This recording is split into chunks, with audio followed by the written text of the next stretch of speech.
Peruvian, a well-known man about Beaumaris, a well-known international traveller and jet setter. It's Mr. Geoff Bransbury, and his talk today is Horizons Unlimited, around the world by motorbike. Unfortunately, he hasn't brought his bike with him. However, let's give it up for Bransbury. Thank you. Sound check. Can you hear me at the back? Okay. All good. Just as a matter of interest, I did actually start the bike. The bike's been sitting in the garage for about 8 years unloved. Still registered because I'm always going to ride it again. But I got it going. It started beautifully. Duncan Gibson helped me, and unfortunately there was a petrol leak. The brakes and stuff. So that's why I started here. Last time I did a version of this presentation in 2012. And we were at the Sandringham Club then, and I rode the bike into the Sandringham Club, so it added a bit of drama to the presentation. So anyway, you're coming on a little trip from Buenos Aires to Los Angeles. That's my motorbike. As you see, there's not much room for you, but we'll hopefully fit you on. It's a Kawasaki 650. It's only a 650cc. It's been underpowered really. Very, very basic bike, very easy to fix if it went wrong. But the beautiful thing about this bike is it didn't go wrong, apart from a puncture and a bit of petrol problems like that. It was absolutely wonderful. I did 95,000 kilometers over my various trips. Incidentally, it's got a name. It's called a Zulo. So if I talk about a Zulo, I'm not talking about some Inca princess or something. I'm talking about the bike, all right? What does it mean? Well, I was going to tell you, see? I was going to tell you. Azul, for all those who speak Spanish, is Spanish for blue, you see? And the bike's blue, so it's bluey, really, bluey. Anyway, so these are my trips. I did, this one was the very first one I did, which was in 2011-12. Shipped the bike from Australia to Buenos Aires, went up to Los Angeles. The next one, which I spoke about a few years ago here, was a big one from Vladivostok to London, which was an amazing trip actually. And of course you couldn't do it today. I'd like to do it again. Mary won't let me, unfortunately. Anyway, and then I left the bike in England, and then the following year I did Nova Scotia to Los Angeles, and then the last one before I was told to hang up my boots was around Australia. So those are my trips. Absolutely wonderful thing to do.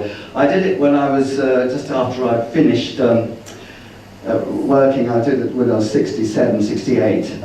This is the trip up through the Pan American, through the Central America to Los Angeles. Anyway, so this is not a travelogue, by the way. It's all more about adventures, things that go wrong, things that happen on these trips. And there were many, believe me. So just some highlights to give you a feel of what you're going in for. Some interesting roads. So that's in Honduras. Yes, there's not much more to say about that. But then in Patterson, wonderful, wonderful scenery. That's the Argentine Patagonia. That's Mount Fitzroy. Has anyone been there? Yeah, you have, John. It's wonderful. Bruce has been there. Sorry? You've been there, Bruce? It's absolutely stunning. El Charlton, lovely. That's the Perito Moreno Glacier. And interesting facts about this. It's in Patagonia. It's absolutely huge. Its length is 30 kilometers, width is 5 kilometers, thickness is 170 meters. It's absolutely huge. The amazing thing is it's not receding, it's growing. So all this global warming stuff, this one's growing. You can't really get a perspective on it, but it's absolutely huge. It's a magnificent thing to see. Little light refreshments in I look like a little Irish bookie, don't I? I almost didn't get further than Buenos Aires, you know. Isn't that wonderful? Yes. Look at her look of love in her eyes. Don't you? You reckon? Yeah. Then as you'll see later, you cross. You can't go. There's no road between Colombia and Panama. So you either get your throat cut by going across through the jungle, or you get a boat. So I did that. I went on a boat on a catamaran. wonderful people in the boat. There we are. You can see why I travel alone, don't you? No wonder Mary wanted to come up. Oh dear. And I had a few little problems in Peru, dodgy cops. Do you want to sit round there, Leon? These are nice pictures, you know, you're missing something, not seeing. Geoff, I can imagine many things. So. Anyway, I'll cover all this later. And this is an interesting one. I was stranded. I was stranded in North Chile. It was Just trying to get you. It was raining, and in fact, in Pinochet's day, he mined the border between Chile and Peru, and it was all raining, and all the mines slipped down the hills and landed on the Pan American Highway, which meant I was stuck.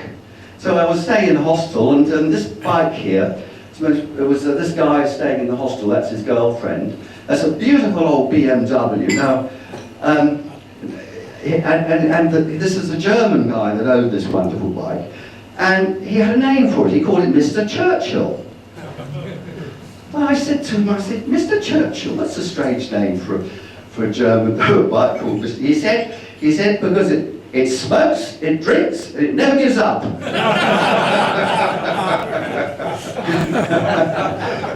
Anyway. More beautiful sights. This is Teotihuacan. That's probably the wrong pronunciation. The wrong pronunciation? It's Teotihuacan. Ah, thank you, Pat. Thank you. And you probably didn't hear that. So anyway, it's near Mexico City. That's the Pyramid of the Sun.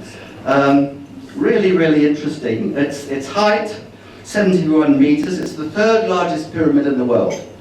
The one in Giza is higher. And it was built about 200 AD. What I like about this picture is that you can see the perspective. There's a truck there. You can see that truck? It shows you how big it is. I was a bit annoyed at the time, but it's actually rather... You can see the little people going up there. It's absolutely huge. I was one of them. I went up there. Might not do that today.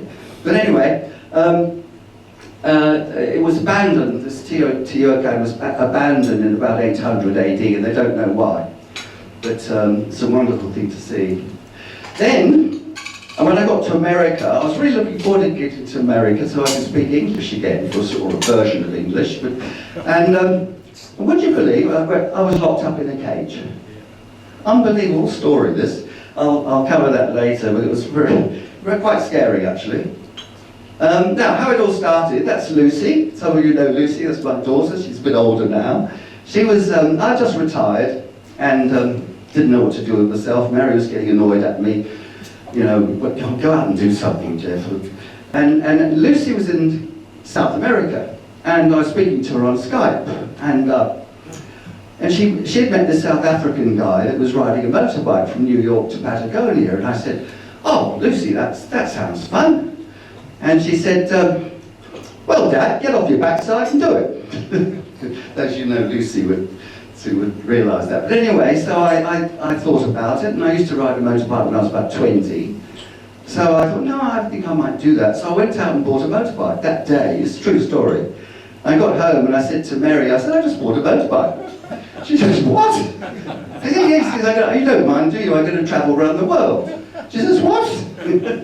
Anyway, to cut a long story, she said, if you're going to do it, you've got to do an advanced driving lesson, which I did. Probably saved my life, actually. And in fact, Mary got involved all the way through this trip. She, those of you know Mary, she was, the reason I was allowed to go was because Mary was a fabulous horsewoman. You know, the horse is in the screensaver, not me. But so I got my leave pass because of the horse. You know? But Mary got involved the whole time because I had things like this. I had this is a blog. I had a blog. In fact, some of you, I think, Barry, you used to look at my blog, didn't you? You did, yes, a few of you did. You did too, Pete. And it was wonderful because this was linked. The blog was linked to this spot. This is a spot tracker.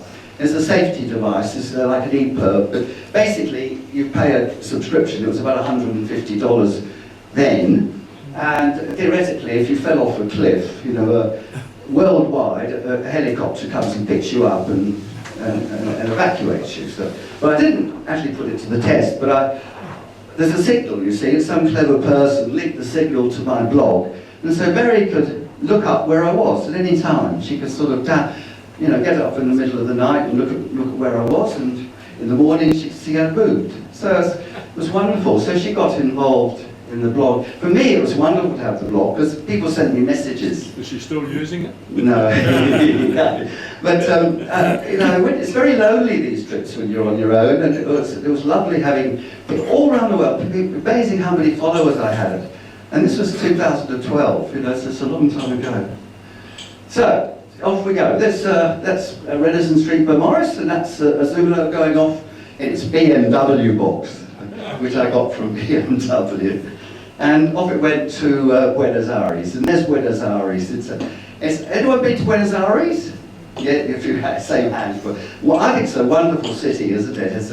It's got a lot of vibe. It's vibrant. It's lovely. It's Spanish but European and South American at the same time. Trouble was, I had a really rocky start. What happened was that in the boat, I had the wheel off the boat in the box. And when I put the bike together again, there was a bit missing. So I was stuck in Buenos Aires. I had to find basically a wheel spacer. And anyway, this guy there owns a motorbike shop. He found one for me, charged me $500 US. This was 10 years ago. For something that's probably worth about 20 cents. But beggars can't be choosers. So anyway, I got going. But I love Buenos Aires. I'd love to go back there. That's La Boca, where I did the tango. Beautiful, beautiful, vibrant town. Now, on my way, the first part of the journey was down to Ushuaia, down the bottom. And take this map here. I was on this side, the east side, and Buenos Aires to Ushuaia. 3,000 kilometers. It doesn't look it on the map, does it? When you look at the map of South America, it looks like about 4 inches. 3,000 kilometers, and it's very dull. But the other side is magnificent through the Andes. So don't bother about the east side. Falkland Islands were there. What's that? You didn't go over to the Falkland Islands. No, not at this trip. So, the trials of a lonely biker. Believe me, there's lots of trials for a lonely biker. The first one is what they call in South America, called the ripio. And you can imagine what ripio is. It's been unmade up roads. And the big road at the time was called Route 40, which ran down that whole area, from the top down through South America there. And it was like riding on a dried up river valley a lot of the time. And right next to it, they were building a motorway. But the motorway wasn't built. So if you did this trip today, you'd do it on a motorway. But in a way, that's half the fun, I guess. But poor old Azulo got really shaken up. And then in Patagonia, it's famous for its wind. The wind is amazing. You have these road signs that warn you about the wind. And so you're riding along, and you're riding along at 30 degrees, right? All like this. And that's fine until a truck comes the other way. Because then you're thrown across the road. It's quite dangerous, really. In fact, at one point, I was sitting on the bike, and the wind was so strong it blew me and the bike over. Yeah, completely flattened us. And there was a busload, they were actually German, I'm sorry, sorry, they were German. And what do you think they did? Took a photo of me. Then they helped lift me up, so anyway. Another problem you have is petrol stations without petrol. And that's a little bit hard if you're in the middle of somewhere and there's no petrol. There was all sorts of petrol problems going on at that stage. And in fact, when I was in El Charlton, after being in the Patagonia there, I had a real problem. You probably can't read that, but the problem was I had the next leg, as it were, 650 kilometers through Ripio, all along the Ripio, and Zulo's range was 250 kilometers, and I was told there's probably no petrol along the road because of the petrol strike. So anyway, so what do you do? So I thought, I'll get some jerry cans, but I couldn't get any jerry cans. So all I could do was buy water bottles, empty the water, fill it up with petrol, and put it on poor old Azulo. So I carried Look at old poor old Zulu. 27 litres in petrol, in water bottles. It was a mobile bomb. Anyway, I got there. The amazing thing is you can always find a way out of every problem. Crossing rivers, that's another problem, you know, which can be rather terrifying when you have to cross a river when you're on your own. Because if the bike tips over, I don't know what I would do, but I didn't, I believe. And then you hit rocks in the road, because these roads aren't like our beautiful highways, they get big rocks in the middle of the road. So, and I did, I ran over a rock and damaged the wheel, and I had to, you know, I struggled on and I found this garage, and I love this picture because look who's wearing the crash helmet. It's not the wife or the child, is it? Anyway, he fixed the wheel for me and charged me $4.50.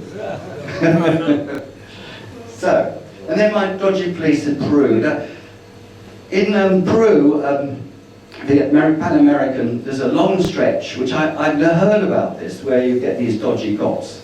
And you think, oh yeah, I'm sure it won't happen to me. So anyway, I was riding along, and then there was a police car, and a policeman standing in the road going like this.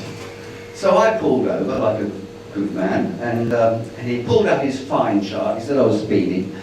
And can you imagine, the Zulu couldn't possibly speed, so I wasn't speeding, but he got his fine book out.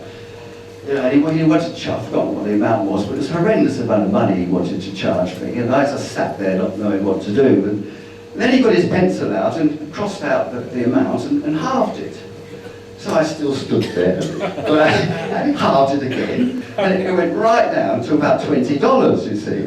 And I thought, oh, and then I made the mistake, I paid him, because I thought, you know, I paid. So that was that, but I still had 350 kilometres to go on this road, and guess what happened? It happened all again, you see.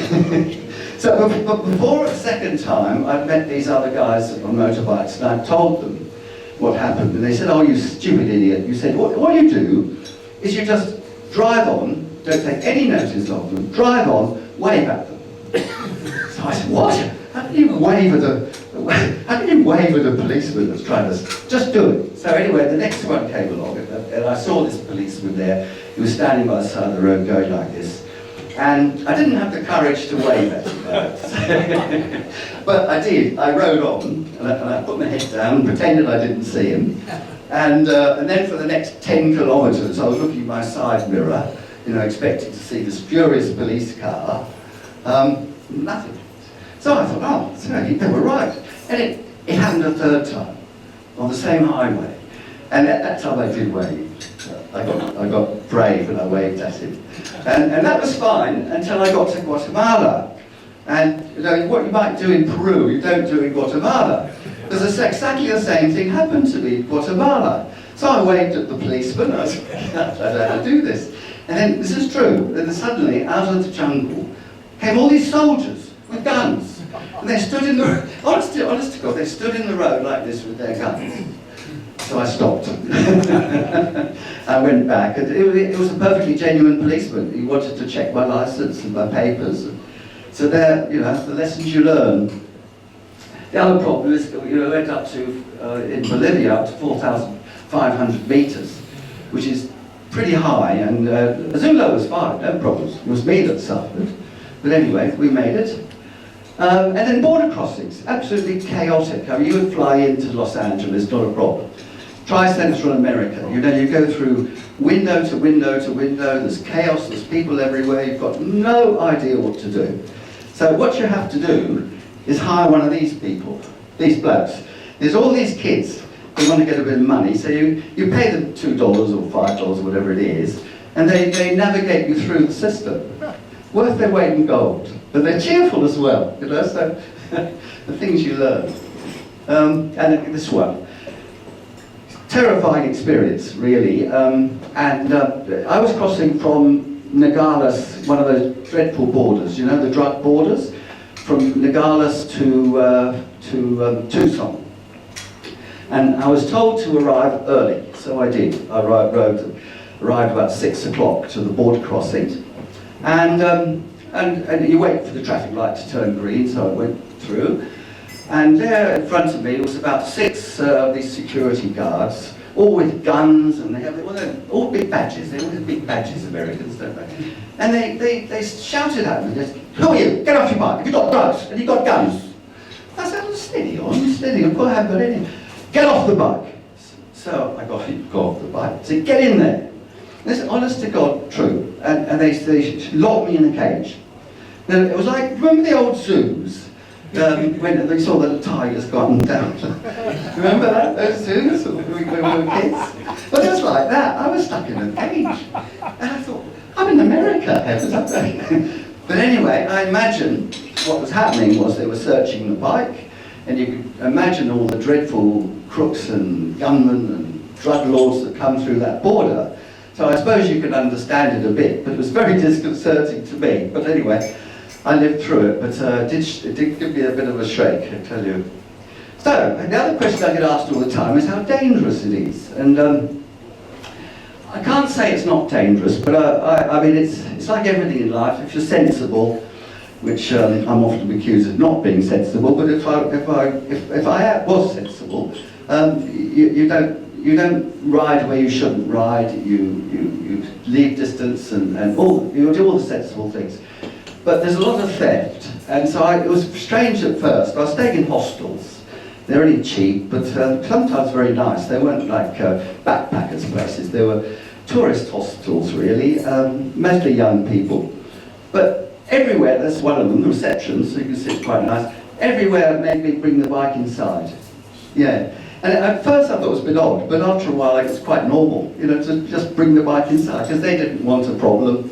And that's, you know, so the bike slept with me in my bedroom in one place, it was in the cafe in another, it was all, it was everywhere. So that happened. This one was coming out of a building. You know, I had to put a plank down there. That's a bit like going into the Sandringham Club, actually. They had to make a ramp for me.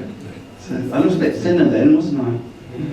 Anyway, the other thing, butcher shop. This is in Colombia. You can't really see that, but there's a guard there with an M16 guarding the sausages. There must be good sausages.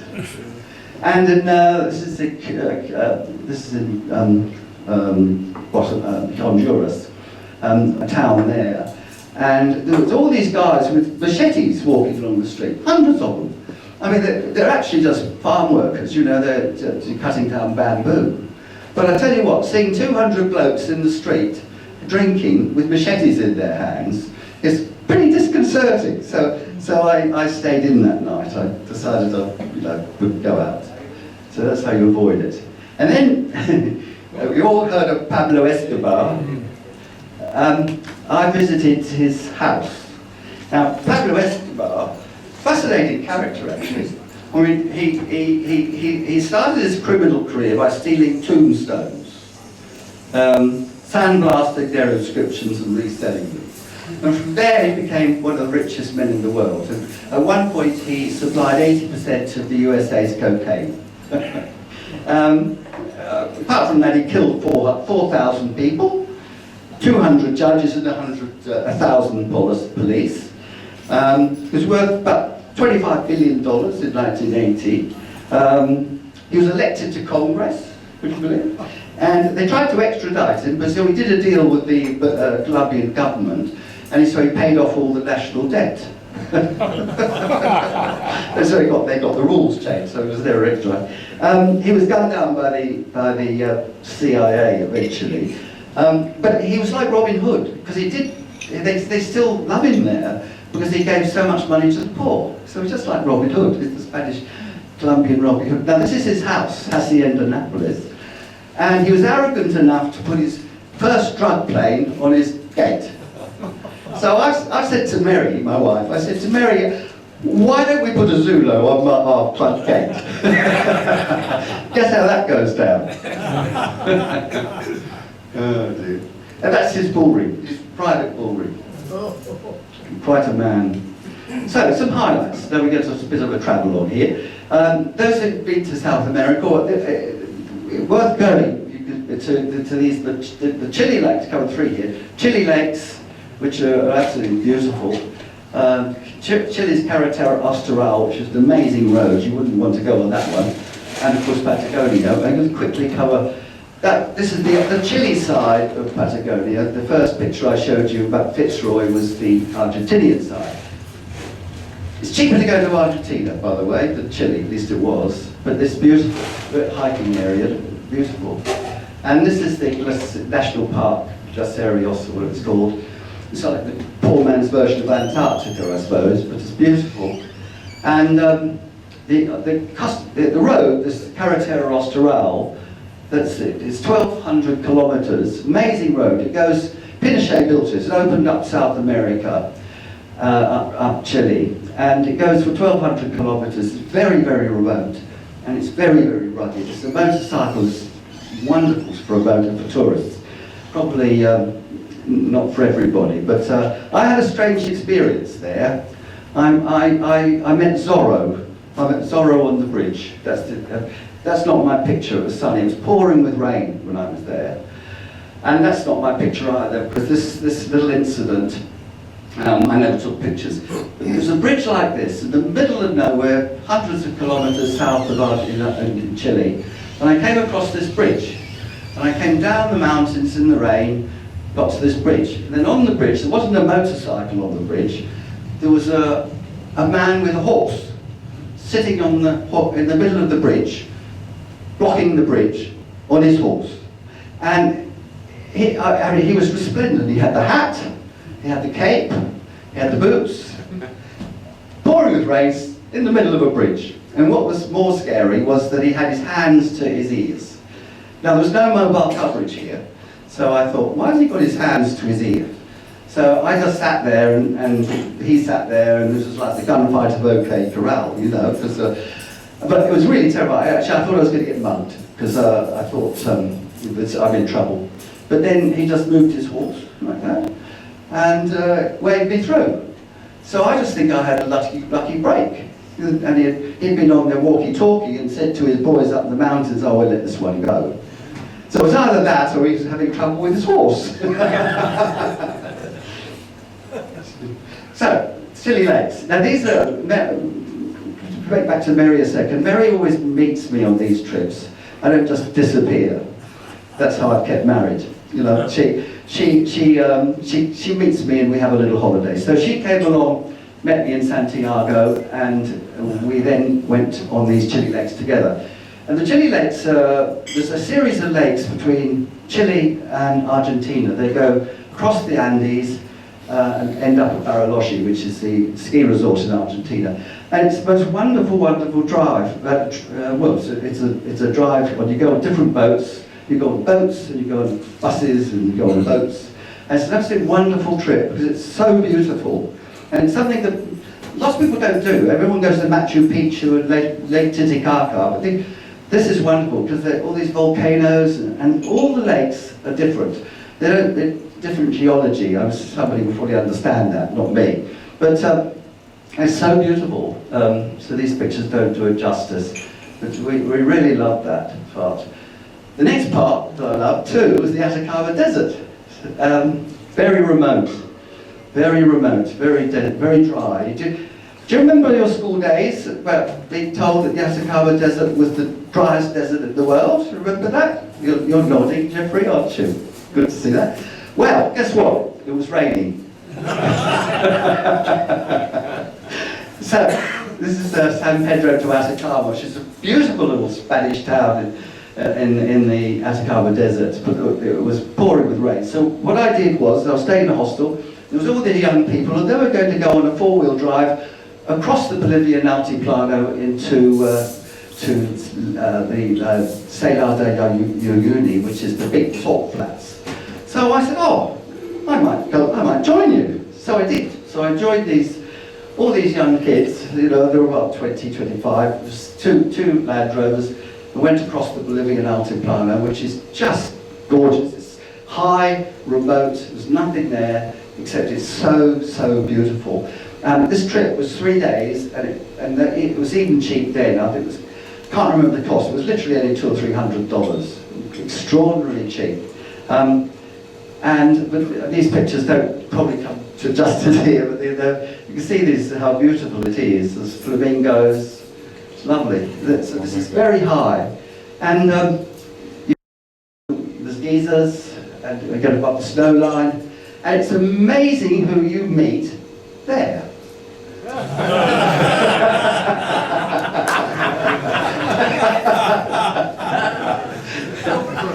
Absolutely amazing what I got. They called me Geoff Hefner.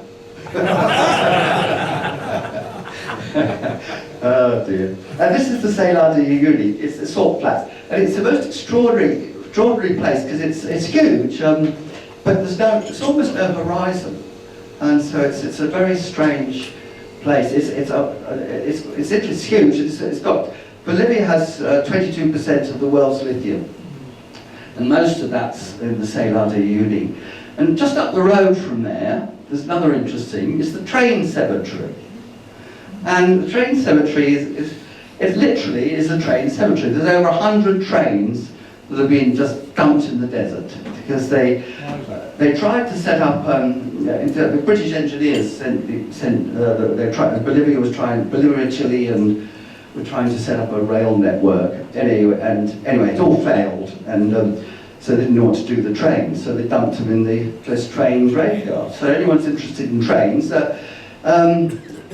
Someone is interested in trains here, isn't it? Bob Wig. There, Bob. Place for you to visit. Is he here? You here, Bob? Oh. Anyway, then I tried to do weightlifting. And another place that you've got to go to, of course, is Machu Picchu. As an aside, I'm sure a lot of you have been to South America, have all been to Machu Picchu. It really is an extraordinary place. It's so much better in real life. You stand there and you look at this wonderful scenery, and it's just amazing. I actually climbed up to the top of Buena Picchu, which is that. So I couldn't do it today, but I was 10 years younger. Yeah, so it's Machu Picchu. So the interesting thing, as an aside, my wife, I turned 80 at Christmas. My wife took me to Sydney. And we went to the Machu Picchu exhibition, which is at the museum in Sydney. I don't know if it's coming to Melbourne, but if it does, it's an absolute must. The relics are beautiful, but it's not the relics that actually was wonderful. It was the VR, the virtual reality show they have. They put you in a chair and they put this, thing over your eyes, and you're there. You're there at Machu Picchu. You're flying over Machu Picchu, and you're in your own world. It's almost as good as being there. Quite remarkable, that virtual reality. So, now when I got to the north of Colombia, this is what I was telling earlier, the Darien Peninsula. All those people that are, the poor old migrants that are travelling through South America, they're all tramping through here, which everyone told me it was incredibly dangerous. You just don't go. There's no road as such, there's tracks. So you've got two choices. You either fly from Bogota to Panama, or you take a ship or a boat from Cartagena, which is what I did. So, I had 3 days sailing the Sandblast Islands on this boat. Wonderful experience. That's Cartagena. It's the most beautiful, that's the modern part, of course. The old part is goes back to the 15th century. It's on the Spanish Main, and Francis Drake sacked it back in 15-something. It's a really beautiful town. But this is the catamaran I was on I had to put the bike up on the catamaran. Terrifying. It was 6 o'clock in the morning. I think he made me do it at 6 because I think it was illegal. But I don't know, I didn't ask any questions. But the fellow there, that's Captain Giesbert. Now, quite interesting, but his credentials, he's a German bricklayer. So, and here he is owning a boat. It's like that. There was 30 or 40 of these catamarans, some of them extremely dodgy. You heard stories of drunken captains, and there was one that sank. But Captain Giesbert was a gem, and he was wonderful. But getting up on the boat there was a terrifying experience, as you can imagine. And there's the Zulu, private place. And the people in my on the boat, there were all these young people. Now, you've seen this picture before, but they're all, here they are again. All these wonderful people, they're all young people, none of them, they all spoke English. There was French people, Germans, Italians, there was South Americans, there was a couple of Americans. They all spoke perfect English, and but there wasn't much room to sleep on this boat. You know, there was a cashman, you know, it's not much room. So, see, and Captain Giesbert, there was 2 double beds, and the rest was sort of, you know, beds. So, Captain Giesbert, being a gentleman, thought he would put me in one of the double beds. He was a nice man, Captain Giesbert. So I thought to myself, now, which one shall I choose? Well, he gave me Archie.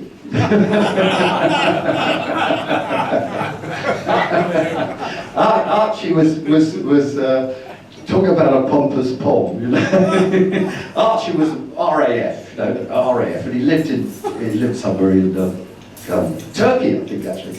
And so, you know, so I got Archie, and he in the middle of the night, you know, I felt this tap, tap, tap on my shoulder.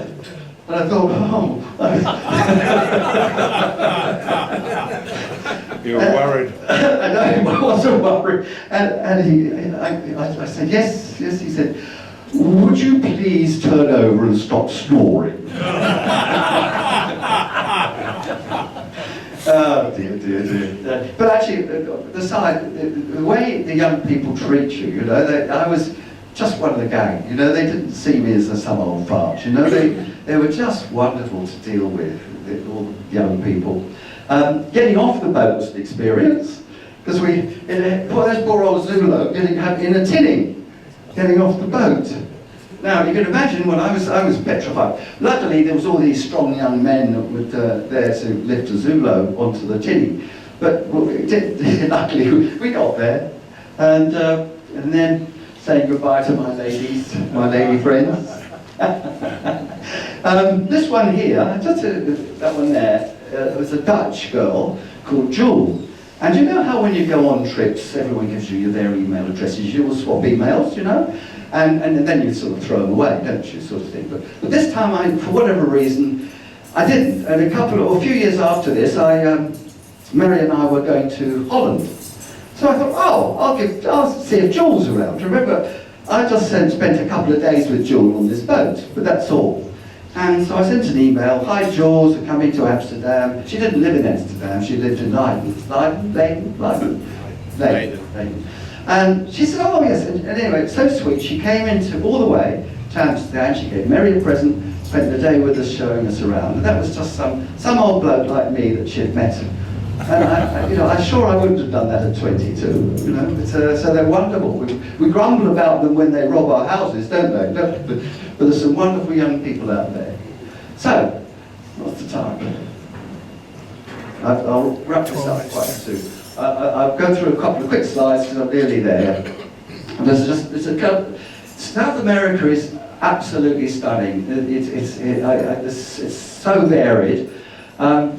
Arequipa in Peru, I'm not going to cover much here, but Arequipa in Peru is the most beautiful 15th century town. But the interesting about it was, it's not there, there's not a picture of it, was what they call the Ice Maiden of, sorry, done stuff this up, haven't I? Anyway, where are we? Oops, sorry. Oh, sorry, can you give it back? I'll carry on without it anyway. Yeah, if you can get me back, but the towns are wonderful. The towns I was going to show you there were Taxco in Mexico City, which we show you a picture, which is the most beautiful silver. They're all created around 1500s. Just go down towards the end.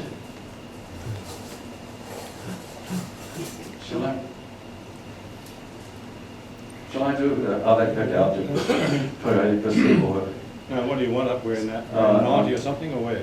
It's right. I don't know what number of slides it is, Jeff. One for tree, 80 or something. Would be careful swear. That was good. Yeah. Yeah. There we go. Oh, started again. Anyway, and Eric, that's Antigua, another beautiful town in Guatemala. And there's Taxco, beautiful town near Mexico City, or 100 kilometers from Mexico. There's so much to see there. And all the tourists go to the same old places, Lake Titicaca, Machu Picchu, so much more to go to where you don't get the crowds. And that's in Mexico City. I almost didn't go to Mexico City, but I loved it. It was a lovely, lovely town. That's the thing I learned. You've got to put your preconceptions in your bottom drawer, because everything's different to what you expect it to be. And Mexico City was classic. I thought it's huge, and it's all the things you know about it. It's just wonderful. So just a few things to finish off that I learned. First, Pisco Sour. Who's heard of Pisco Sour? Oh yes. It's worth having. We should have one at our wine appreciation lunch. It's fermented wine. It's fermented wine, so it's a spirit, and it's a little bit like that Spanish, that Italian drink. Help me out. You know the lemon drink, limoncello. But it's much nicer than limoncello. It's beautiful. And so that's the Pisco Sour. Pisco Sour. Yeah. You buy the alcohol at it's a mix. You know at Dan Murphy's. Carbonieri, we have that often at the wine appreciation lunch. That's actually a European or French, I'm not even sure it's a French variety, it might be a... Top class red. It's a wonderful red, sort of like Shiraz but different. And all the vines died in Europe because of phylloxera. And Chile claims to be the only vines, Carbonieri. That's a reasonable bottle, but it's a fairly cheap bottle really compared with good Carbonieri is wonderful. Then Argentinian barbecued lamb, to die for. You know, we all think we're good at Barbies, but they know how to do Barbies. And then there's another drink in Argentina called mate. Everyone heard of mate? Yep. Yeah? Drink it all the time. Drink it all the time, do you? Yeah, daily. But it's a sort of tea, isn't it? So it's a very strong tea. And it really confused me. I saw all these people wandering around in Argentina carrying thermos flasks. Not in Buenos Aires, in the countryside. All carrying thermos flasks, sipping mate like that out of a cup. And I said, what are they doing? They said, mate, it's mate. I said, what is it? It's not tea. So but what they do is they go and fill up their thermoses as a garage, you see. So they have hot water in the thermos flask, filling up the mate. You see them all the time.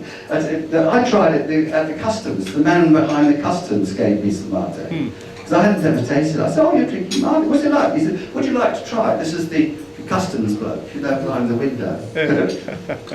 Anyway, the other thing, being British, you don't actually talk much about the Falkland Islands.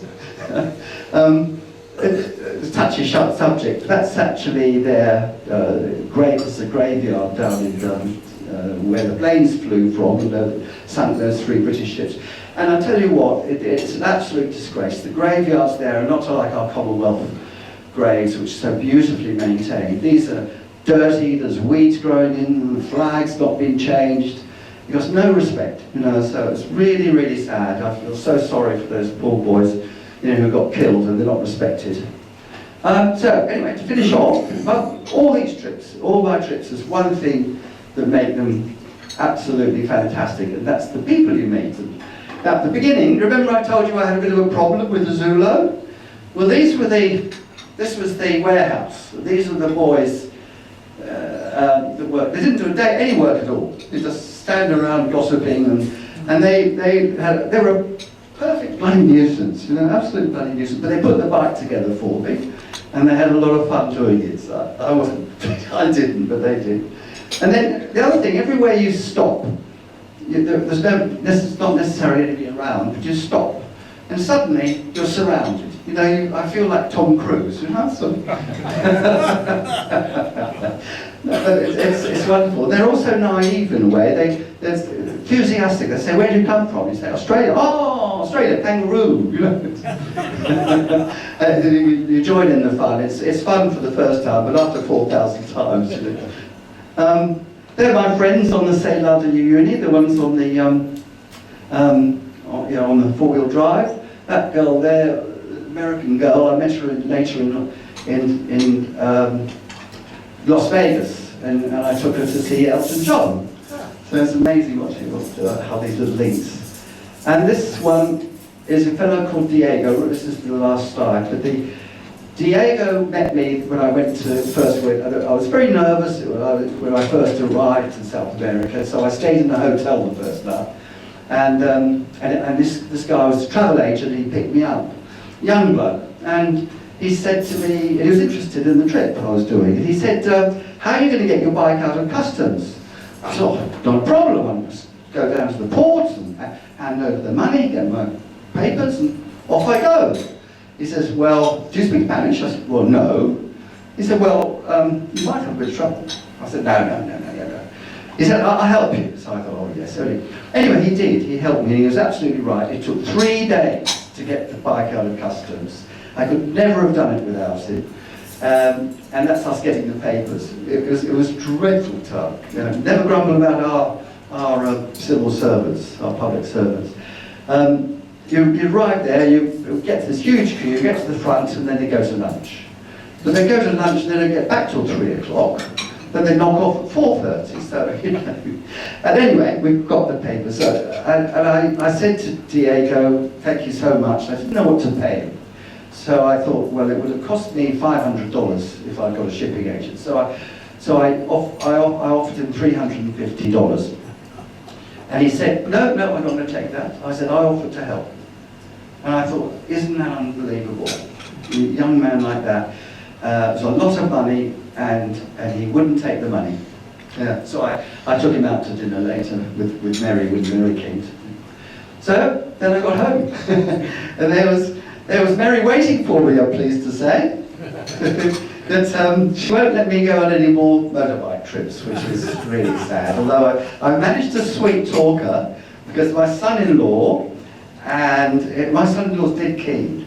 So we're actually, that's why I got Azula going again. We're actually going off to Japan together later in the year. Only for a week. I'm only allowed a little bit. But Mary and Lucy are coming as the support crew. So it'll be a lot of fun. So, thank you very much for having me. I hope you've enjoyed it. Thank you.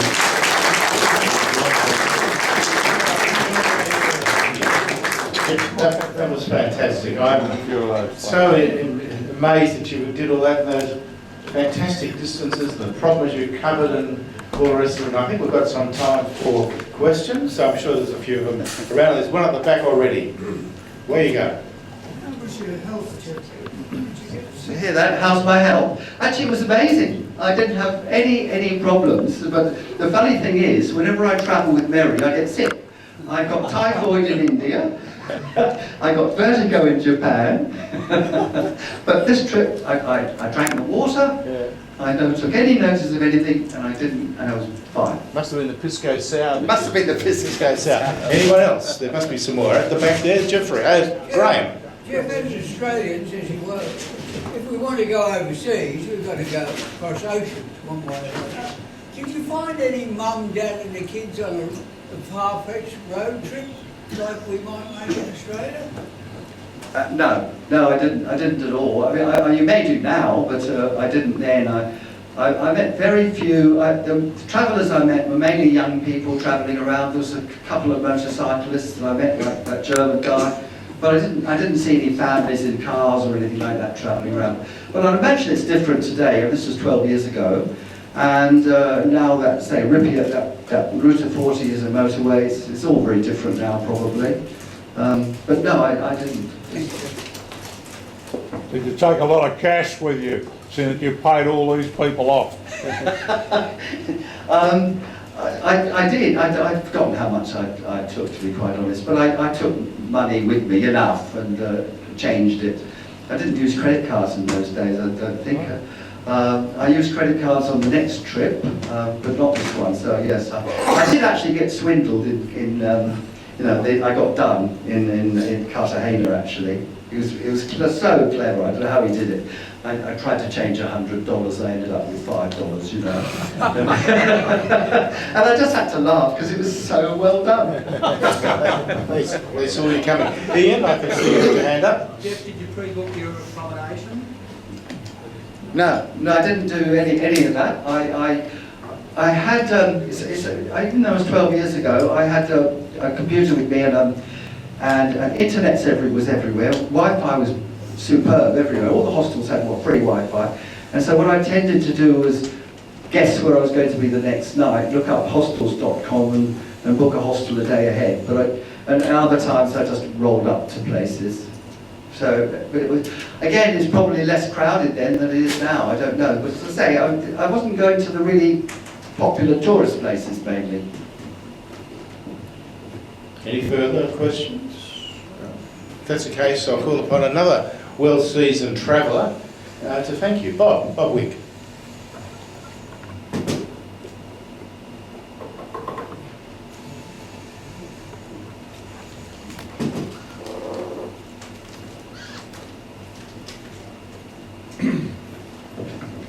Thanks, Jeffrey. It was, you've been to places I've been to, there's places I haven't been to, but it's amazing what you see, who you meet, and what you experience. And it was, what you've just been through was unique. And it's on the bucket list for a lot of people, but I don't think any of us will be doing it again. Not on a motorbike.